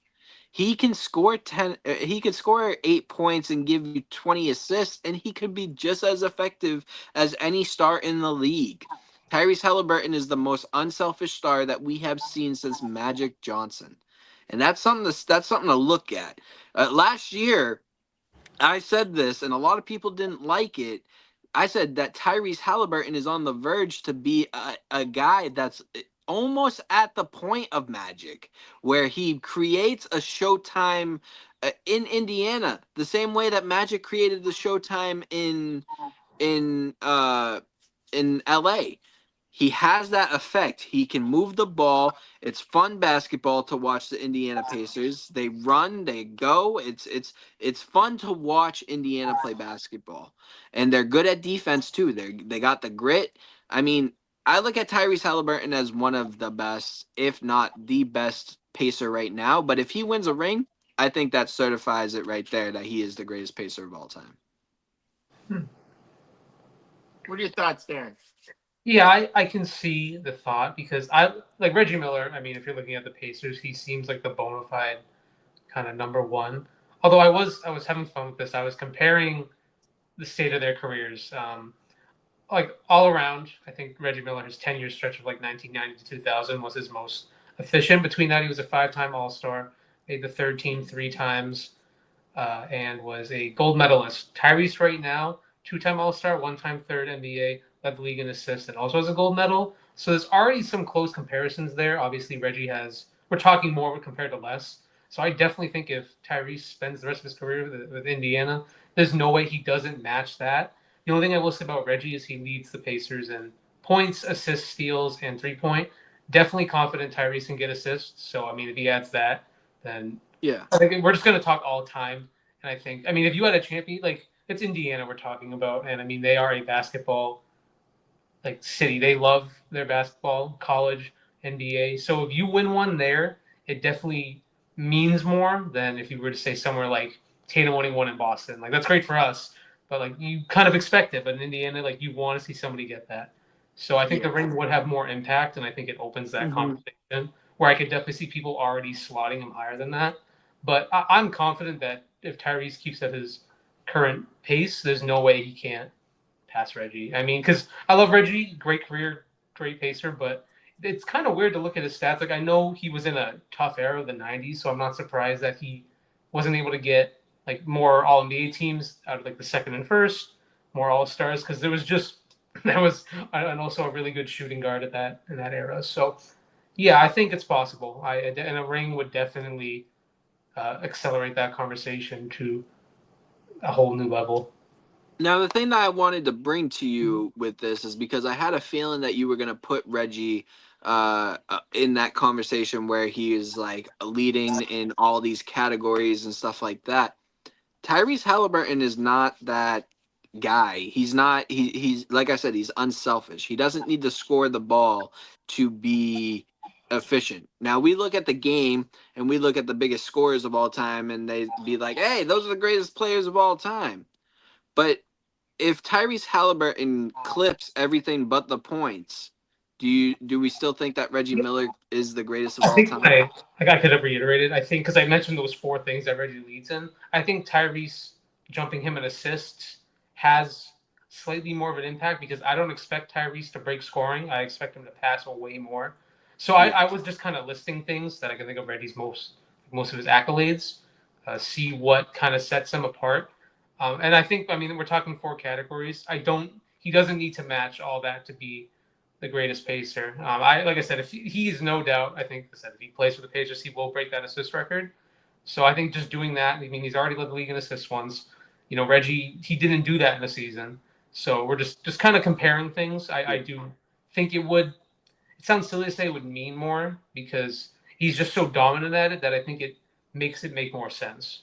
But You know? that's the thing that I'm getting at is is if Tyrese Haliburton, when Tyrese Haliburton clips Reggie Miller for that assist level, the way that Tyrese Haliburton is getting all these assists is just as easy as Reggie was getting points. No, So of that course. kind of like equals out. You know That's what what I I'm trying mean? to say before. But like, yeah. So that was kind of my question was, hey, Tyrese is doing everything on the floor but scoring because he doesn't need to score. If he can get the guys his ball in an easy effort way and get the best shot selection out of his guys instead of him shooting, why wouldn't he? He's doing all the important stuff. So that's kind of why I'm putting that, go to for Haliburton to say, hey, if he wins a ring, I mean, hell, I'm with it. I'm with it by putting him the greatest pacer. That does a lot for his.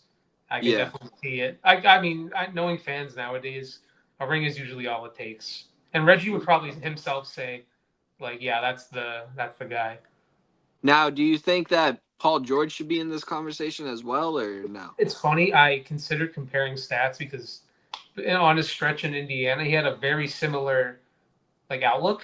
Just like he was a good player, but he was not the best forward in the East at the time. So a lot of his accolades are on the lower tier. Like they weren't because you got to deal with LeBron.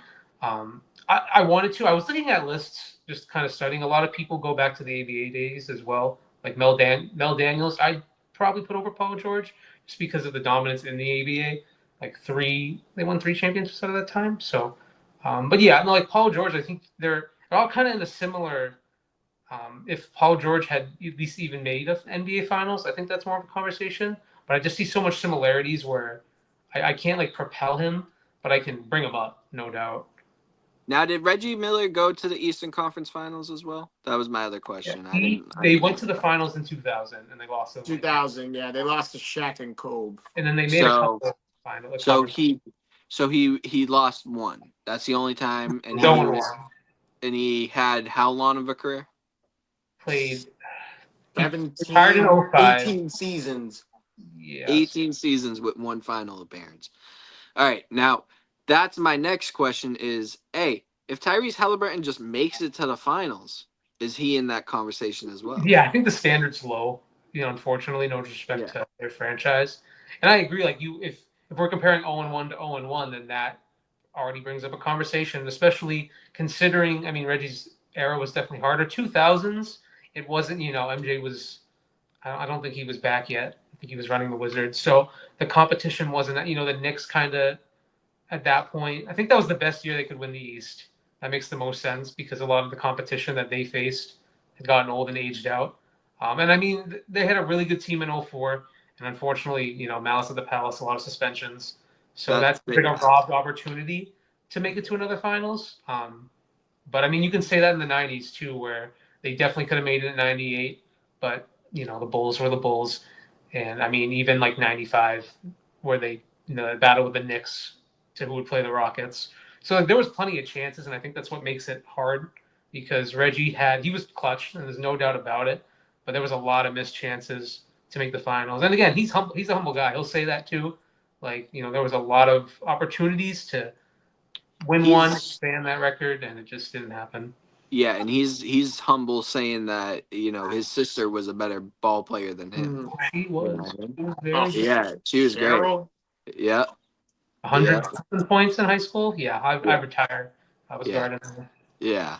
So, but at the same time, like, my last question is if do you think if we put Reggie Miller in today's NBA instead of Tyrese Haliburton, do you think Reggie is at the same level as Tyrese Haliburton?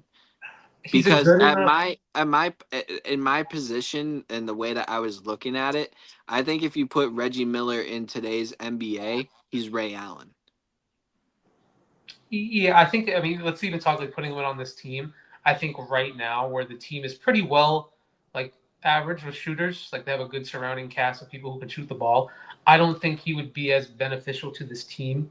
So it's crazy to sound, I would take Tyrese over Reggie on this team because you need somebody to pass the rock and like run the offense. Yeah. So yeah, I mean, he could be a productive player. I agree. Yeah, he would have a Ray Allen role because there's so many. Like his thing was shooting, and that was a good era to be really good at shooting. nowadays everybody can shoot. So like I don't know if you just kind of fall under the radar there. But no, I think if that's what you're saying, I think Tyrese would be a little more.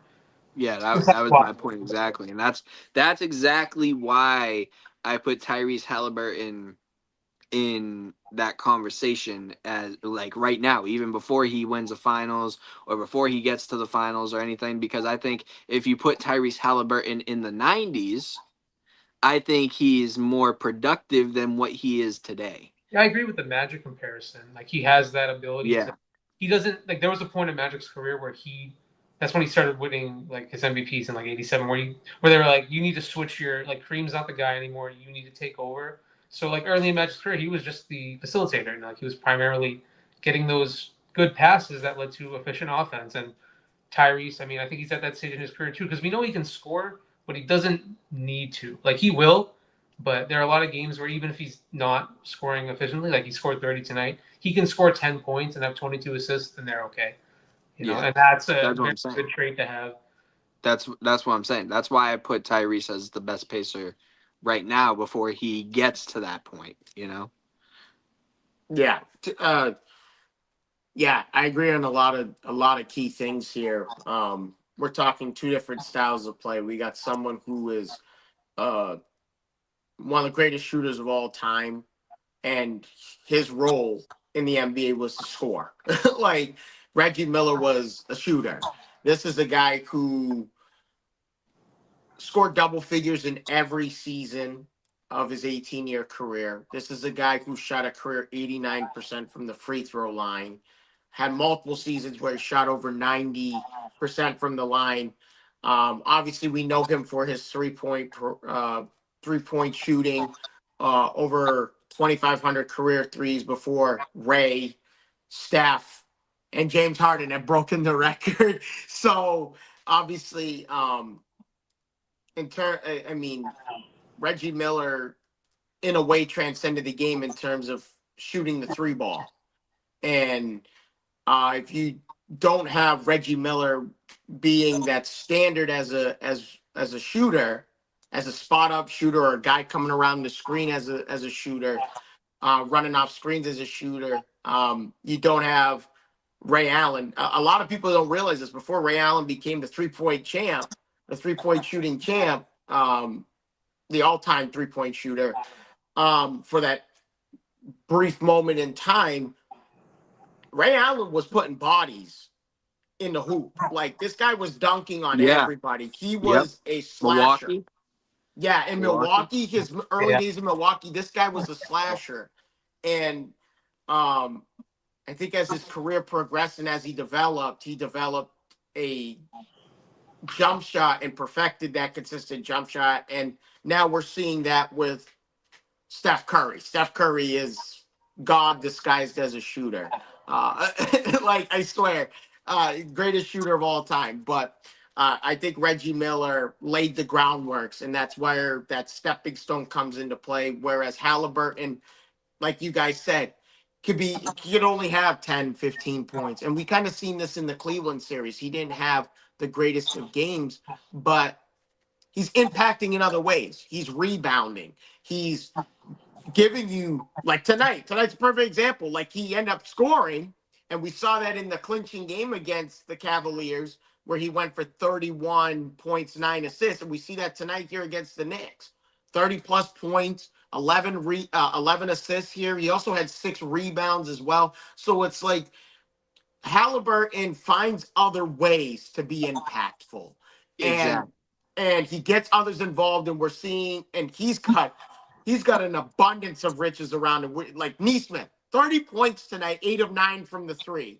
Nembhard, Miles Turner, Obi Toppin. Like, don't forget about Pascal. Oh yeah, Pascal's there, and Pascal so there's. Siakam. Oh yeah, and so he has an abundance of riches around him, and when you look at the two different eras of basketball, but when you look at those Pacer teams back in the 90s, and you look at the Pacer teams now, the thriving back-to-back Eastern Conference Finals appearances in the Pacers now,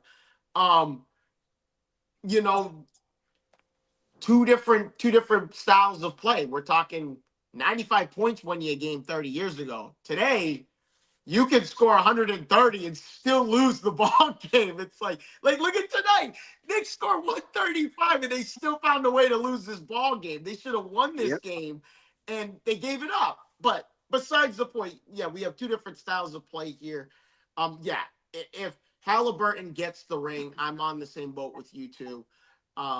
If he finds a way to propel this Pacers franchise to their first NBA championship, there's no doubt in my mind you could put him above Reggie Miller. Yes, Reggie Miller spent all 18 years with the Pacers. Reggie Miller is part of that era where they stayed loyal to where they were drafted. You know what I'm saying? We don't see that in today's NBA. And now Haliburton does have a big 5-year deal with the Indiana Pacers as well. So he's going to be there for the foreseeable future. I think the rosters the next 3 or 4 years down the road are going to be surrounding him. He's the franchise cornerstone. Was it 5 years? 256, I think was the number. Yep. Somewhere north of 250 he made.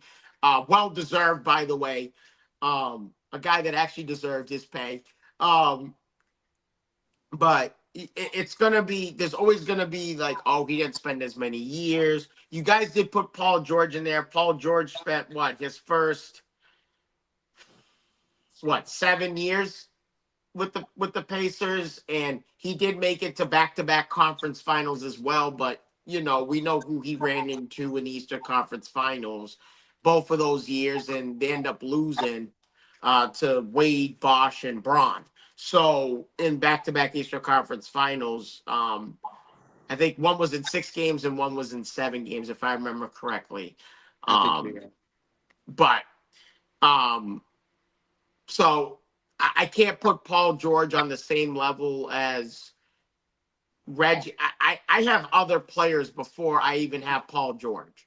I think Paul George is on the same level as Victor Oladipo when it comes to greatest Pacers of all time. Oh, ouch!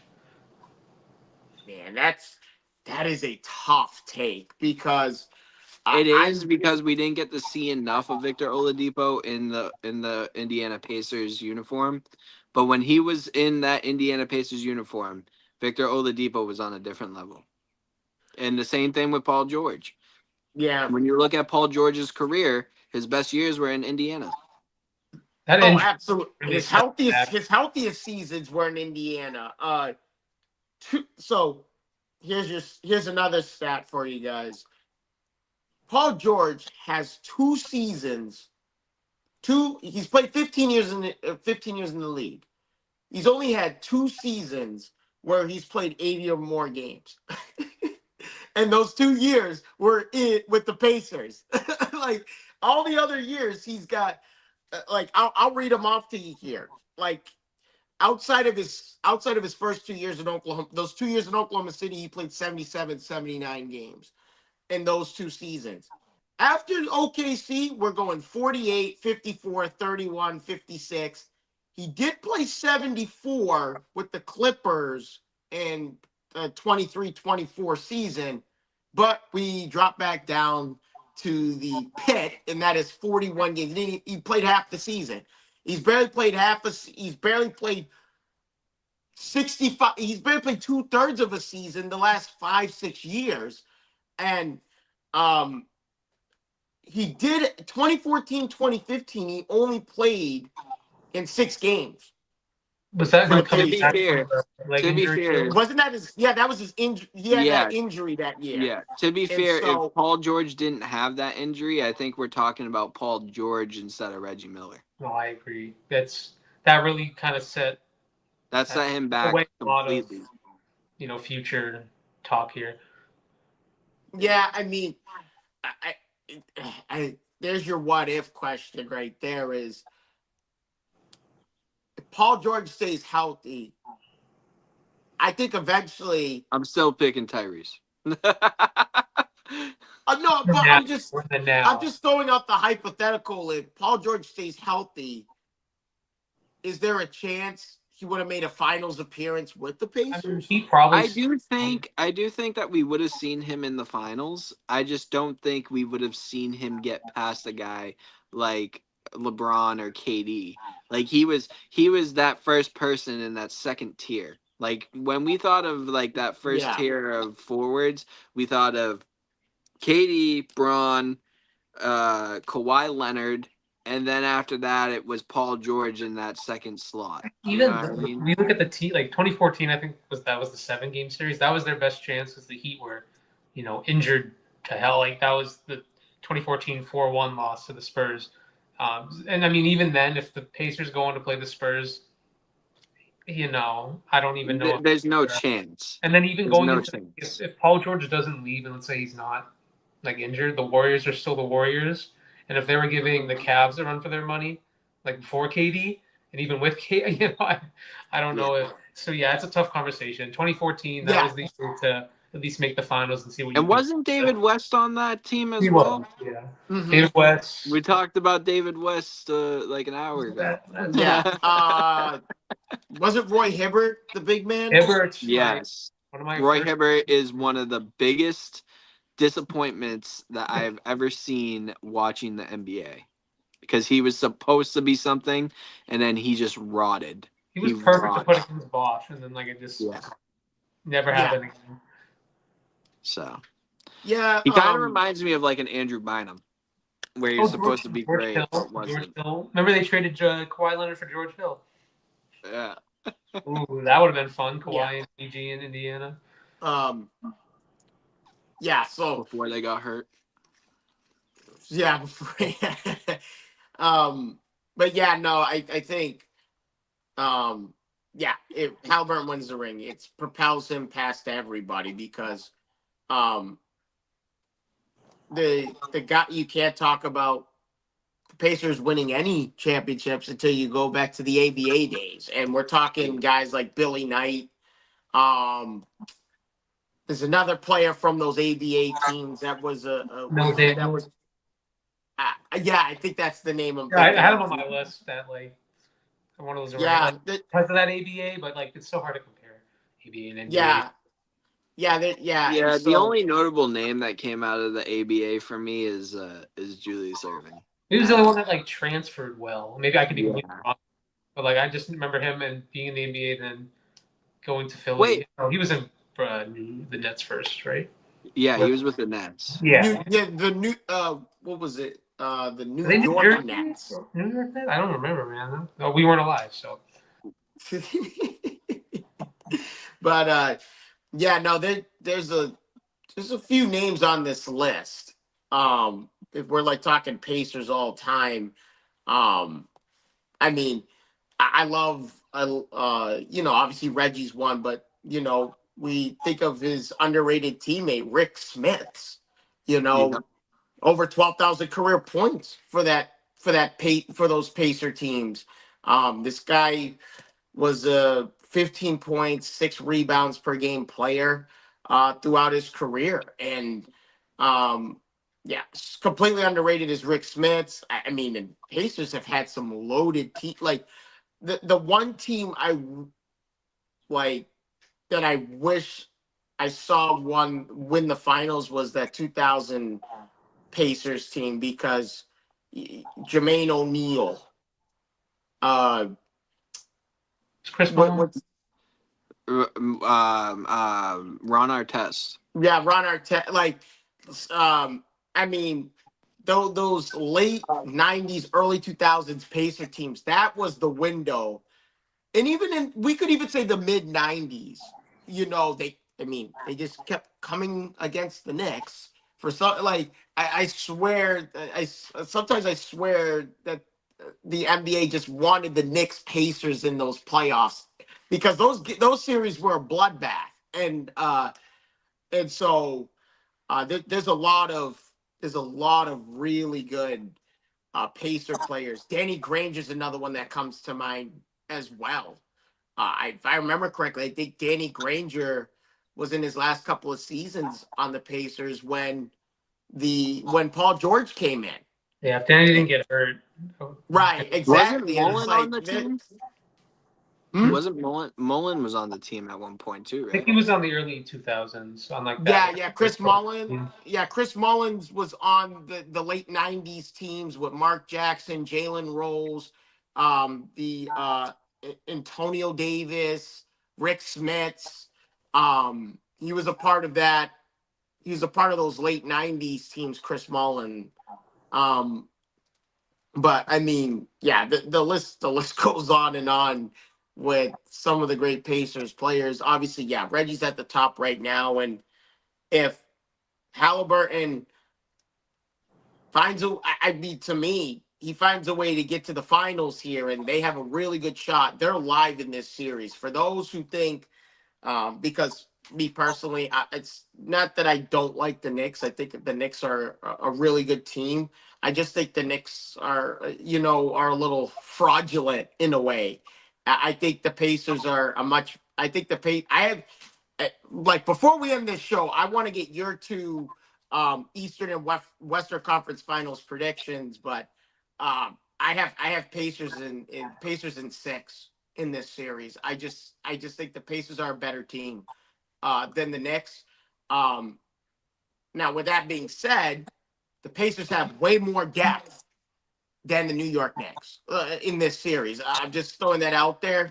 Between Mathurin, T.J. McConnell, these guys are impactful. Like, when I was watching the game earlier, game 1 here in the Eastern Conference Finals a little earlier, we were 2 minutes into the second quarter, and the Pacers already had a 17-5 advantage on the bench points. Like, the Pacers are at nine guys deep, or at least a 9-guy rotation. The Knicks, 7. I would say 7, maybe 8. Mitchell Robinson, Deuce McBride, and Cameron Payne. And I wouldn't even count Payne. Cameron Payne came in and hit a couple of threes in the first half. Yeah, And, but I don't know. But like I said, 7 or 8 guys deep is the Knicks. Like, the Knicks blow out a team. Guess what? The Knicks are playing their starters. Like, we saw game 6, Celtics getting blown out. The starters are still in with 4 minutes to go, and the game's well at hand. Thibodeau still has those guys in, and they're up 35. And it's like, I get a lot of people don't agree with Thibodeau's coaching style, and this is something we pointed out earlier in our first segment on the show today about, strength and conditioning. And I mean, we wonder why this Knicks team's healthy, because, yes, granted, they played the same style last year, and Brunson got hurt, and that changed things up. But the injuries are going to happen no matter what, and so the Knicks are used to playing this. They have guys that have bought into the Tom Thibodeau system, and I think Mikal Bridges doesn't get enough love. I still think Mikal Bridges is one of the most underrated players in today's NBA. This guy hasn't missed a game in his first 7 seasons of his career. He hasn't missed a game. And so, with that being said, I'm rabbit trailing off on this, but getting back to the Pacers side of it. Pacers, they're alive to win this series. I still think the winner's coming out of the West. Trust me, I'm with you, CJ. Like, my heart wants to root for the Pacers in the finals, but you watch that Thunder team and that defense. That's fine. I'm telling you right now, dude. That Thunder team and that defense. They took the Denver Nuggets. They took the beat up Denver Nuggets team to Game 7. Anthony Edwards is going to the finals. I hope that's the truth. I would love to see it be Minnesota and Indiana in the finals. That would be 2 small market franchises in the finals. I think that would be we're sitting and people talking about, there's 100% parity in the NBA. I just said it there, where all 4 of these remaining teams don't even have a championship in the last, I'm not going to say 50, but at least the last 40 years. None of these teams have a title. None of these teams have a ring in the last 45 years. And so there's 100% parity in the NBA, no matter which way you want to slice it. And so, yeah, we'll see. But before we close out completely here, Eastern Conference Finals. Darren, what's your pick? I'm gonna go Pacers in 6. I think the worst thing that the NBA could have done is right when the playoffs started, having that poll come out where they said Tyrese was the most overrated player in the NBA currently. Look where that's led. I think this playoff series alone, the Bucks and the Cavs, have completely just disproved that point. And I think even though I can see the argument where the Knicks can challenge the Pacers, that's not up for debate. But I mean the Pacers, it feels like they just wanted more, and that could be a crazy take. But I mean, look at nobody's holding leads against them. They're the team that plays the longest. They don't care what the lead is. They will just get you when you least expect it. So I think they just have all the momentum now. Game 2, going back to New York. That's a tough place to win, and they just stole it right from them. So, yeah, Pacers in 6. I feel like that's a fair assumption. DJ. Tyrese Haliburton is going to prove everybody wrong. I don't have a rhyme for you today. I thought you were setting me up for one. I'm going to be honest. I thought it was coming. I don't have a rhyme for you today. But Pacers in 5. 5. Wow. All right. We'll flip to the Western Conference. Thunder, Timberwolves. Obviously, Thunder emphatically win game 1 with really 0 issues. For me, I have Thunder in 6. I just watching that defense, watching Caruso, Dort, Williams, Holmgren, watching all these guys forced how many turnovers last night? It was like 21, 22 turnovers. Like, they're blocking shots. They're flying all over the place. They're winning 50-50 balls. They're doing the little things that's championship basketball, is doing those little things right. And letting their offense is their defense. Plain and simple. Thunder in 6. CJ, what do you got? I got Minnesota in 7. Something just tells me that they're leaning towards that Anthony Edwards, Michael Jordan is year where he's gonna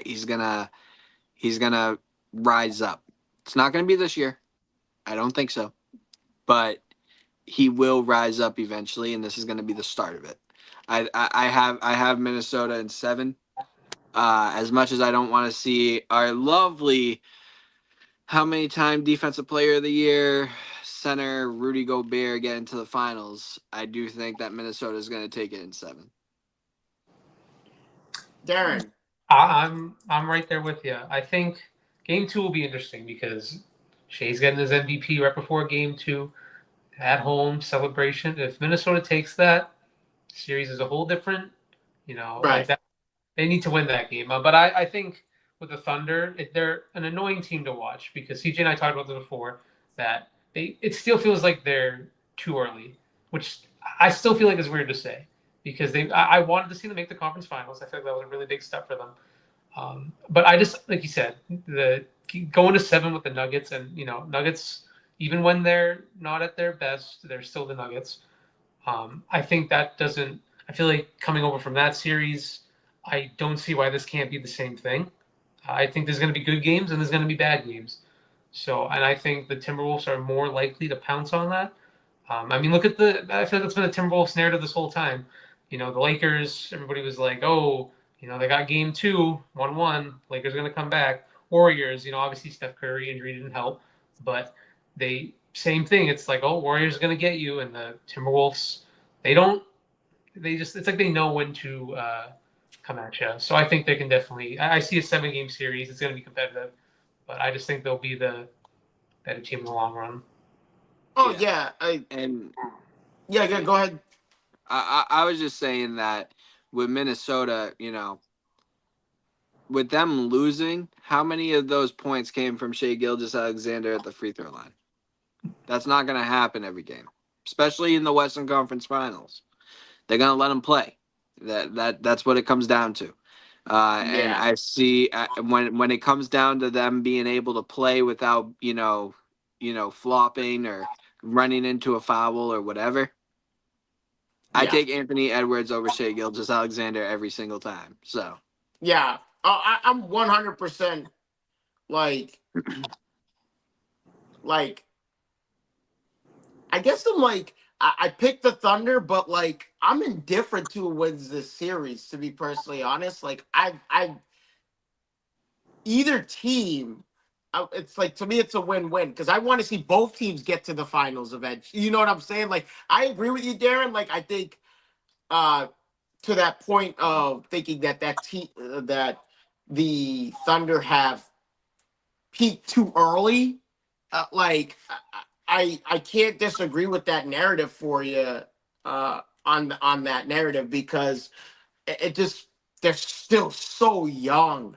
Like who's their oldest player? Hartenstein, Caruso, like that's their oldest play. Like it's one of those two that's guys. what I'm saying. Like I've been saying it since the playoffs started. They're not there yet. You know what I mean? Like the reason why that they're in this conversation is because they have the best player in the league. That's going to change real quick because the NBA is going to be focused on one person and one person only in the next few years. And that guy's name is Anthony Edwards. Yeah.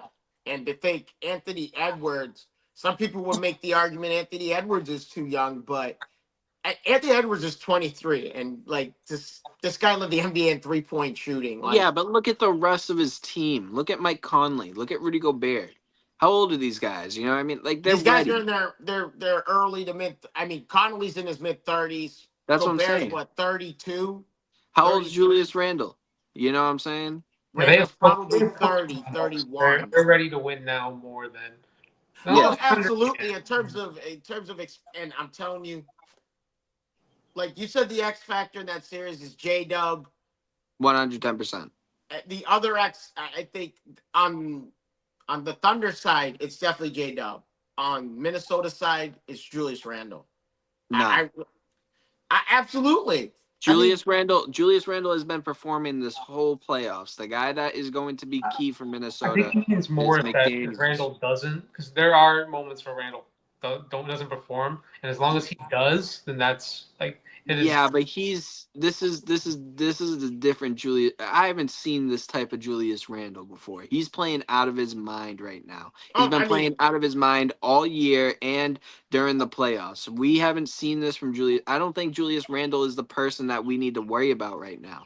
I think the people that we need to worry about are the two guys that are the three guys that are around Anthony Edwards and Julius Randle.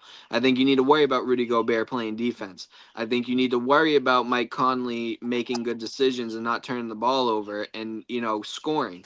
And I think that what's his name? Jaden McDaniels, is that his name? yeah, McDaniels. I think he is the key person for this Minnesota team to win. He needs to do good on the defensive side, and he needs to do what he does, scoring 3-point shots and everything for the Minnesota Timberwolves for them to win games. I think Julius Randle is not the problem right now. I don't think you have to focus on him because of how he's been playing all playoffs. I mean, the guy that we haven't seen a signature game from in these playoffs, especially from the Minnesota Timberwolves, is Naz Reid. I haven't seen a that game too. that That too. Naz Reid in game 1 of 11, 0 of 7 from 3. Yeah. And there are some people that may be watching this right now that played Naz Reid over 16.5 PRA, and they You were got one of them. You were one of them, weren't you? Oh yeah, I got hooked big time on it, dude. I was livid, dude. Like, you got to be kidding me. Like, yeah, one of the ultimate bad beat, and he had a lot of extra minutes in that game because Gobert had 2 fouls in the first 2 minutes. There was like a 15, 16-minute stretch in the first half where it was just Naz Reid. Yeah. Like, Gobert was off the floor though. The last 10 minutes of the first quarter, early, like first 3-4 minutes of the second quarter, it was Naz Reid. And Naz Reid couldn't get a shot for the gum under the seats, dude. It was like, and the one shot he made was an open layup. And it was like, well, at least something went in, and it's like, nope. I mean, he chucked so many like the difference in game one was the Timberwolves didn't make open shots, and they had a lot of open looks. They went 15 of 50 from And three in Shea game went to the one. line how many times? But The here's the OKC thing, though, Thunder are like, just the OKC Thunder are just unwatchable because of how much they flop at the basket. Like, yeah, they're going to the rim, but they ain't doing anything that other people aren't yeah, doing. I agree. I think that the Thunder got an extremely favorable whistle in game one. Yeah. But to be personally honest, like, we got a 94% free throw shooter at the line in Shea, who's at minimal going to maybe miss 1 or 2 attempts per game out of 12, 14 attempts. Whereas on the other end, Minnesota had how many open looks? I understand it. And it's like Minnesota. Minnesota That's why I'm saying it comes down to not Anthony Edwards or Julius Randle. It's coming down to the players around them. Yeah, and the 3 through 7 or 3 through 8 for the Thunder showed up. Caruso hit what, 3 threes in game one? This is the guy who's just defensive. Where's Dante DiVincenzo? I haven't heard his name since the New York traded him. You know what I mean? Where has he been? Yeah, DiVincenzo comes up like, yeah, you could say DiVincenzo, Gobert. I mean, Gobert was a non-factor with the foul trouble early in the game.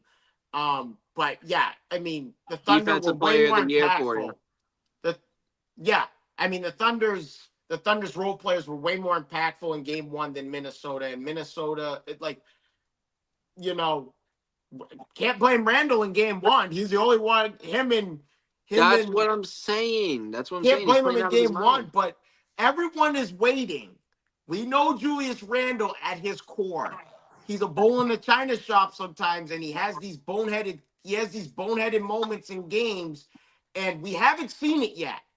And I don't think I think a lot of people are waiting for that moment. I don't think you're gonna see it in Minnesota. I really don't. The way I'm seeing Julius Randle is the reason why he was having those is because he was the star player on New York for most of the years. He was there before Brunson. He was the star. He was the guy that they built around and everything like that. That's why you saw that in New York. He doesn't have to worry about that in Minnesota. You got Anthony Edwards right next to you. You just got to do your thing on the court, and he's been doing it all season. So I'm not really worried about Julius Randle as the second best guy on the Minnesota Timberwolves team, especially when it's not a big market like that or anything, you know? Right. No, absolutely. I mean, we can go back and forth on this all we want here, but there's good points on both sides of the argument here for sure. And so, and I'm not saying that he hasn't done it because we have seen. Right. Yeah. But look at the 2 teams that he was playing for before this, or the 3 teams. Sorry, he played for New Orleans too. So look at what he did in LA. He wasn't that great in LA because why? Because he had that pressure because of that big market, being with Kobe and everything like that. Went to New Orleans, had a good season in New Orleans. We were like, oh, okay, what's this? Maybe he's coming out. Maybe he's showing up. Goes to a big market and he's great. And then after that, he falls off because of the big market, the pressure. He's not in a big market right now, you know? Yeah. No. Yeah, and he seems to be fitting very well with this team. And that's why I think we haven't seen that. Like, exactly. Oh my gosh, where's that Julius Randle moment we've all expected? And I think he's been very well complimentary to Anthony Edwards and what the Finch has got going in that system there. Yeah.